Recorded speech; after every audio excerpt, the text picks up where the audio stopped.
வணக்கம் தோழர்களே. போன வீடியோ பதிவில் மாமரத்தை பார்த்துருப்பீங்க. அந்த மாமரத்தில் இருக்கிற அம்மம்மையாக இலையில் நிறையா விழுந்திருக்கும். அது ஒரு பூச்சி தாக்குதல், கேல் மிஜ்னு சொல்லுவாங்க. ஸோ அந்த மரம் தான் இப்போ பின்னாடி நீங்கள் பார்க்கக்கூடியது.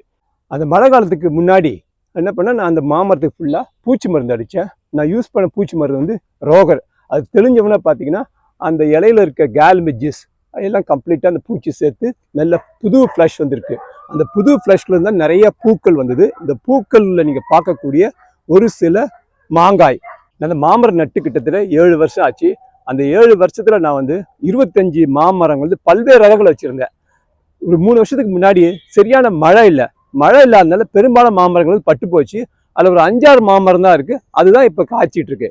பார்க்கக்கூடிய மாங்காய் வந்து பார்த்தீங்கன்னா ஹிமபசாந்த். இது ஒரு எக்ஸ்போர்ட் வெரைட்டி. ஷை பேரர் இது பொதுவாக பார்த்தீங்கன்னா பெங்களூரா மாதிரி வந்து வருஷம் தொடர்ந்து காய்க்காது. ஒரு வருஷம் நல்லா காய்க்கும், ஒரு வருஷம் வந்து சுமாராக காய்க்கும். இது மரத்தினுடைய இயல்பு. இப்போ நீங்கள் மாங்காய் பார்க்கும்போது ஒரு ஸ்மூத் சர்ஃபஸாக இருக்காது, அப்படியே ஒரு சொரப்புன்னு இருக்கும். இது காரணம் வந்து பூக்கும் போதே பார்த்தீங்கன்னா ஒரு சில பூச்சி நோய் தாக்குதல் வந்தால அந்த காய் வந்து இது மாதிரி இருக்கு. ஆனால் எந்த விதமான டேஸ்ட்டோ இதோ பாதிப்பு இருக்காது. காலம் வந்துருச்சு. கோடை காலங்களில் பார்த்தீங்கன்னா நிறைய மாம்பழங்கள் வரும், பல்வேறு ரகங்கள் வரும். ஏன்னா நம்ம வந்து டேஸ்டான வெரைட்டிலாம் விரும்பி சாப்பிடுவோம். நீங்கள் என்ன நினைப்பீங்கன்னா மாம்பழத்தில் எல்லா சிவப்பு கலர் மஞ்சள் கலர்லாம் இருக்குது. கலருக்கும் டேஸ்ட்டுக்கும் சம்மந்தமே கிடையாது. ஏன்னா ஒவ்வொரு மாம்பழத்துடைய குணாதிசயங்கள்.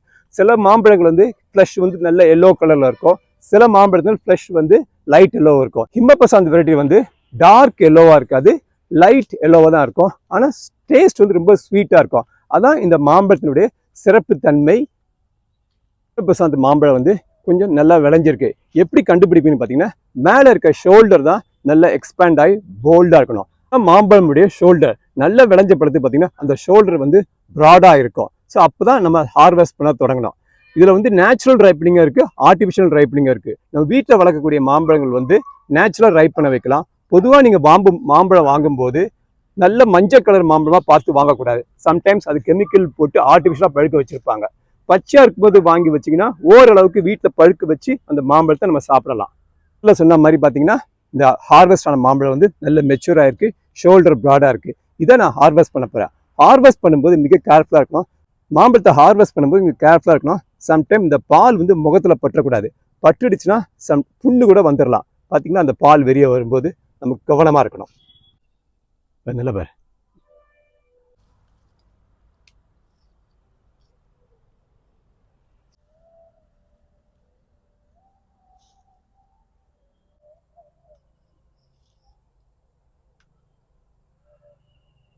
நான் விளைஞ்ச ஹிமபசாந்த் காயை பறிச்சிருக்கேன். நீங்கள் பக்கத்தில் இன்னொரு மரம் இருக்குது. இந்த காயை நீங்கள் பார்க்கலாம். வெரி காமன் பாப்புலர் வெரைட்டி கிளிமூக்கு. இந்த கிளிமூக்கு வெரைட்டி தான் கமர்ஷியலாக வந்து எல்லாத்துக்கும் யூஸ் பண்ணுவாங்க. ஊர்காக்கு, இந்த ஃப்ரூட்டி ஜூஸுக்கெலாம் பார்த்தீங்கன்னா இந்த மாம்பழம் தான் பெரும்பாலும் யூஸ் பண்ணுவாங்க. இது விளைஞ்ச கிளிமூக்கு. பறிக்கும்போது கேர்ஃபுல்லாக பறிக்கணும். இந்த தோட்டத்தில் விளைஞ்சக்கூடிய ஹிமபசாந்த் ரகங்களை பற்றி பார்த்தீங்க. மீண்டும் சந்திப்போம். ஆதவன் ஃபார்ம் சார்பாக.